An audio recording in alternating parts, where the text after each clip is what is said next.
Sa trail running, kasunod ng matagumpay na karera ni Angeli Caballo noong 2024, ano naman kaya ang pinaghahandaan niya ngayon? May ulat si Bernadette Pinoy. Kinumpirma ni Pinay trail runner Angeli Caballo na punta rin niyang sumalang sa Cebu Championships ng Philippine Trail Running Association o Philtra ngayong darating na Marso. Bukod pa rito ang mga nakapilang international tournaments. Kaya para sa 34-year-old South Cotabato native, ngayong buwan pa lang ay nag-e-ensign na siya upang makondisyon ang kanyang pangangatawan.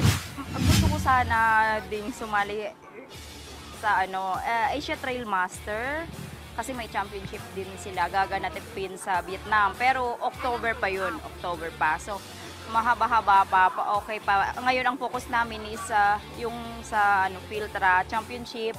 Tapos training para sa Spain if ever na makapasok kasi yung championship, pag nakapasok ka sa championship, so focus ka na sa training.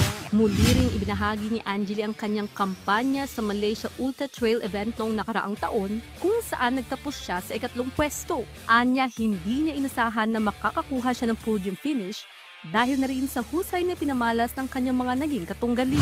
Alam mo naman ang mga international na elite talaga sila. Siyempre dito sa Manila, sa Philippines, I mean, yun sinasabi nila na elite pero hindi ko matatawag yung sarili ko na ganun. Kasi pagdating mo sa ibang bansa, iba na yung mga kalaban mo. As in, parang mga lalaki na. I mean, natatalo nila yung mga lalaki na malalakas dito.